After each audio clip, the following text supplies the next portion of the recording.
皆さん、こんにちは。いちです。本日紹介するのは、ごまの風味もたっぷり味わえる黒ごまのパンドカンパーニュです。せっかくなので、フランスの小麦粉の見分け方や選び方について少しお話しします。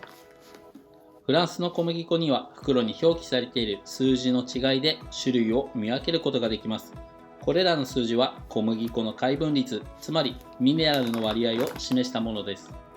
日本ではでんぷんやタンパク質の量によって小麦粉の種類は分類されますが、フランスではミネラルの量によって分類されています。そしてパン作りをするときはガムとゴムの性質を持つグルテンの量も重要です。こちらの2つの袋は同じメーカーのタイプ65、日本でいう純強力粉ですが、成分表のタンパク質にあたるプロテインの項目を見ると、向かって右側は 100g あたり 11.5g に対し、左側の袋はタンパク質量は 11g です。微量の違いですが、タンパク質の含有量が多い方がより膨らみが良いパンに仕上がりやすいので、同じ純強力粉でもタンパク質量の多い小麦粉を僕は選んでます。また価格も購入しやすい 1kg あたり1ユーロ前後で購入することができ、種類もとても豊富です。身近なスーパーでほとんどの種類を揃えることができますが、ライ麦や全粒粉になると大型スーパーやオーガニックショップに行った方が購入しやすいです。さて手順ですが、はじめは粉類をすべて混ぜ合わせてください。塩も一緒に入れちゃいましょう。そしてごまの風味を引き立てるために今回選んだ食材はサトウキビの搾り汁を煮詰めて作られた黒砂糖です。フランス語ではシュクルムスコバドと言います。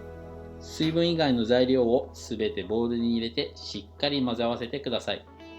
本式のパンドカンパーニュのレシピでは砂糖を使用しませんが、砂糖を入れることで日持ちもしてしっとり感ともっちりする食感を強める効果を狙っているからです。準備したぬるま湯の温度は約35度です。ドライイーストを加えてしっかり混ぜ合わせて、乾燥しているイーストの細胞をふやかします。でも僕普段作るときは洗い物をできるだけ増やしたくないので、ドライイーストは粉類と一緒にボウルに入れちゃいますが、ただこのようにした方がドライイーストのイーストを活発な状態にすることができます。液体と粉類を合わせたら一気に混ぜると混ざりにくいので、少しずつゆっくりゴムベラで粉っ気がなくなるまで混ぜます。ある程度生地がまとまったところで黒ごまを加えます。代わりにいりごまを入れても同じような仕上がりの味わいになりますが、切った時の断面でごまの存在感を強調したかったので黒ごまを選びました。黒ごまを入れてから生地を混ぜる際は、ゴムベラで外側の生地を内側に折りたたむようにして混ぜます。この工程を約2分間繰り返したら、ラップをして室温で20分間休ませます。20分後、ラップを取り外し、先ほどと同様にゴムベラで外側の生地を内側に折りたたむように生地を鍛えていきます。これを10回繰り返したら、再びラップをして20分間室温で休ませます。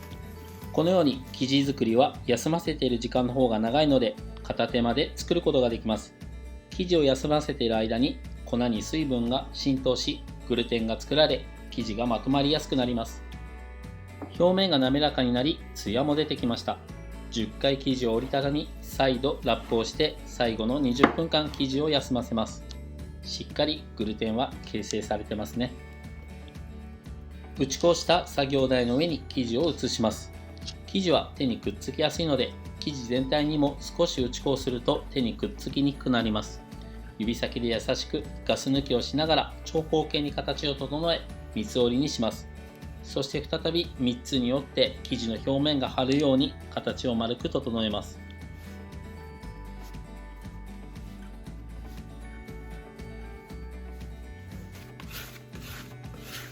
スケッパーを使いながら形を整えるとスムーズに作業を行えます。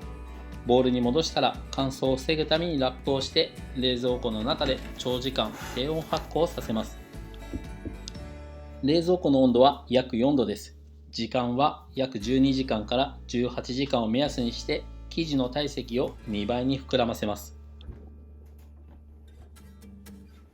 冷蔵庫から出したら生地は冷たいので1時間ほど室温に置いて生地の温度を上げてください。生地の温度は17度から18度を目安に温度を上げています。生地が復温したら作業台に移してガス抜きをします。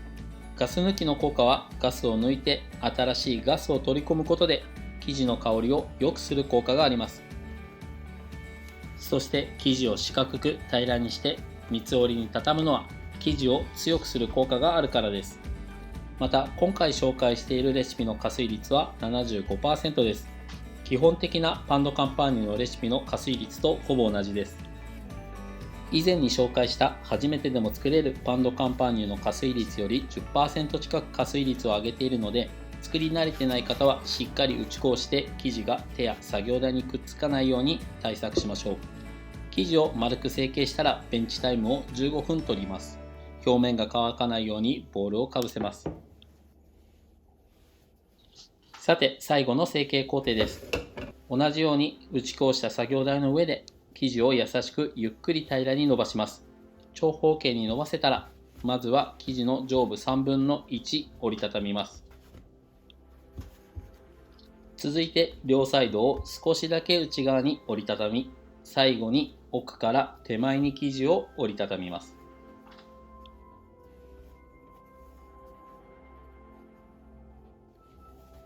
生地のつなぎの部分はしっかり指先で押さえて生地が開かないようにくっつけておきましょう。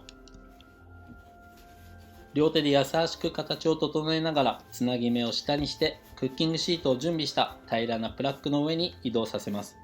とっても柔らかい生地です。この後乾燥を防ぐためにラップをふんわりかけますが、生地とラップがくっつかないように少しだけ表面に打ち粉をしておくことをおすすめします。生地が2倍の大きさになるまで約35度に設定したオーブン庫内で2次発酵させます。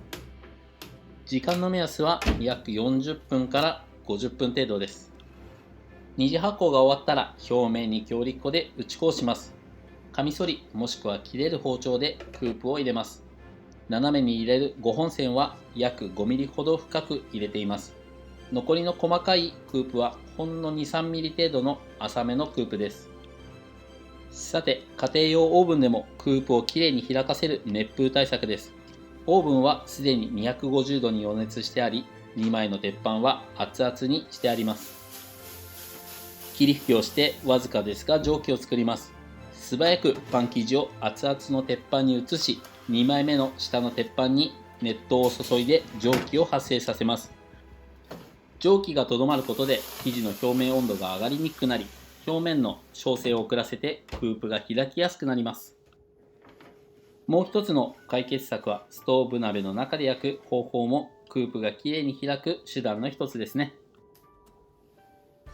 オーブンから出して粗熱が取れたら美味しく召し上がれるタイミングです。